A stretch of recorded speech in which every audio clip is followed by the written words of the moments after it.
with Putin, here, take Arizona, leave Ukraine alone. Fran, you're wearing cowboy boots. I mean, come on. You're even kind of showing some of the local... and also, you're going to, I read your plugs, you're going to Nashville, right? Is that in Arizona? No, but it's...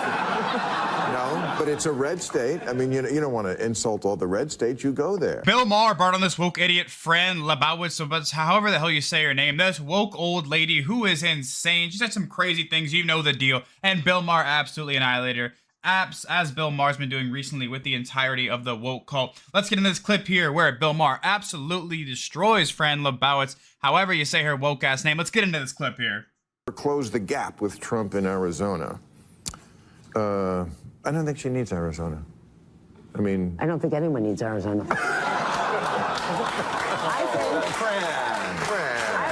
would stay in Arizona with Putin. Here, take Arizona, leave Ukraine alone.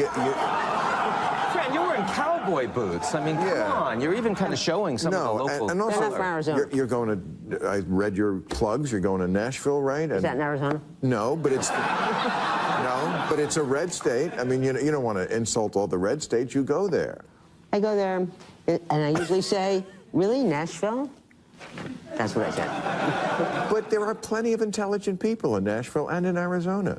They come out to see you. Not plenty. But look at their politicians, okay? Look at who they elect, okay? I'm not saying every single... You elected Eric Adams. You just said he's a I did not. I know, but New York did. New York, brilliant New York. I did not. Okay. Do we ever learn lessons from...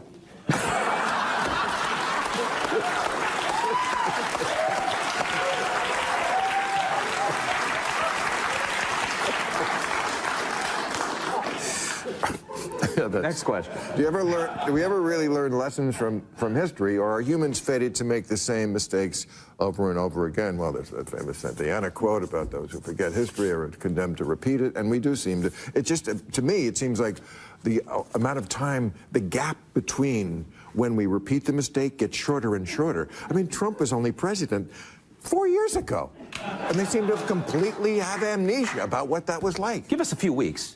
You never know. We still don't. I don't think people have amnesia about what that was like. I mean, I think it was we saw how bad it could possibly get, but, you know, the swing voters saw how bad it could possibly get without him. And, you know, every president who's in office, I've said this a million times, every president who's in office, people like to have some kind of scapegoat for their personal life. Everybody, on average, most Americans hate their personal life. They go to work every day at a job they absolutely hate. They have a wife they come home to and that hates them. It's the same story over and over again. We see it, and everybody wants a scapegoat, a reason to blame, and the president's an easy blame. My life sucks, just blame the president. And so, everyone who's in office ever, people are just going to blame their shitty life on them, their situation on them, and so therefore, whenever the next election comes out, they're going to vote for the other guy, just hoping and praying that your miserable life is going to be solved by the next president that comes around. Here's a newsflash. The next president is never going to solve your shitty-ass life. You have to do that. You have to look within yourself. And I don't know why I'm turning into Tony Robbins right now, but it's the truth. And that's how people view this stuff. But people under the Trump presidency, their lives sucked. But it's not because of Trump. It's because your life just sucks. And also because the fact that the whole 2020 stuff happened with the virus and jab, and that didn't do great for the economy. And so you can look at the numbers and be like, oh, look what Trump did to the economy, blah, blah, blah. Whatever. Nothing to do with that, man. I don't know how bad Trump was in reality. I think we know that. The Biden administration was a huge wake-up call to many people at how bad things could really get in comparison to the Trump administration. We're going to repeat that mistake. Oh, we're not. I already put my marker down. Okay, good. Yeah, no. Then it's a counterexample. No, I'm not even worried about it. Okay. You're not even worried about it? No, not at all. Really? Yeah, no. He's definitely going to lose. Just feel it. You just feel it. I hope you're right. This is super well. I mean, that's actually hilarious. You know, this is only 6 months ago, by the way. Not only did Trump win, but he also won resoundingly. And now Bill Maher is going to eat lunch or dinner with Donald Trump at the White House 6 months later. And now the polls are, but the polls will be even on election day. I promise you. Don't worry about it. Don't think about it. I don't think about it. Just don't think about it. What do you think about it? And then even if he does win, well, you wouldn't have gone through all that stress. It's a better way. What do you make of comparisons between the Roman Empire and the U.S.? Are we a society on the brink of decline? Well, Better food in the Roman Empire. how do we know that? How do we know what they ate? We know it. How do we know? I'm going to give you a book. That Food of the Roman Empire? it's the everything in the Roman Empire. Yeah, I've read books on the Roman No, no, Empire. I love one the book I'm gonna read. One book? Really? Okay. And okay, so what did they eat? Oh, I mean, I think all through history, food was more pure than the shit we eat now, of course. Pasta. You think the ancient Romans had pasta? Yeah. I thought it was invented in China. It was. But then they sent it to Italy.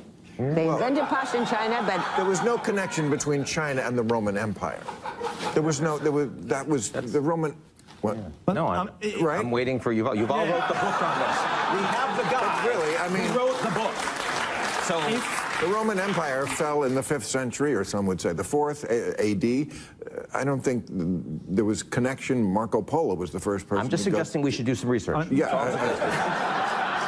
was connection, but I don't think that this is the main issue. It's definitely not the main issue.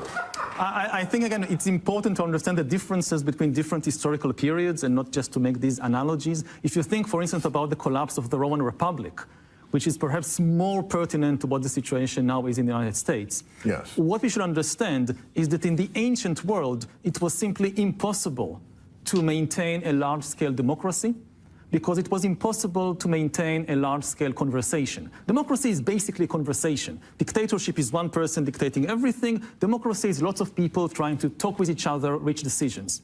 Now, the only examples we have of democracies in the ancient world are city-states like the Roman Republic or Athens or small tribes, because you simply had no information technology to hold a conversation between millions of people spread over a vast territory. So you don't have any example of a large-scale democracy before the late modern age. Only then you... This will just be pretty hard to have a democracy, whatever, I mean, absolutely power corrupt, but, we don't have the internet and a way for the people to just find information on their own whenever information has to be told to you by the government. We see this with the American school system as well. We're told a bunch of BS. We're told a bunch of nonsense all the time. We don't know any better as kids. I don't know about kids nowadays, but what they're doing now, if they can even figure things out of their own. But whenever I was in school, I didn't know better. I just blindly followed. Now I'm looking back on everything and I'm like, wow. I was lied to about so many things. An agenda was definitely being pushed. I don't know if kids nowadays are able, and they probably don't even care enough to even look things up. They're just hearing things are taught in school that are told by the government to teach the kids, and it's just so much propaganda overall, mass spread. And if you don't have the internet at all, people just grow up their entire lives believing all this propaganda. And that's what had to happen before the internet and all these pre-internet, civilizations. They didn't have a way to spread news and go find out if something's true or not. So it would be hard to have a democracy because the world leader or the leader of the civilization would just be able to say, hey, you go teach these people this because it's going to make them easier to control. And it would just happen. And like I said, absolute power, corrupts absolutely. And you think that would happen more often than not, if not every single time. Information technology, first newspapers, then telegraph, radio, television, that can maintain a large-scale conversation. And again, the crucial question now is whether the new information technologies that we are just inventing, like social media and AI, might destroy democracy. I mean, because democracy is built on top of information technology. So if you have a major upheaval in information technology, there is an earthquake in democracy, which is what we are feeling right now. And he was going to say that. He was. I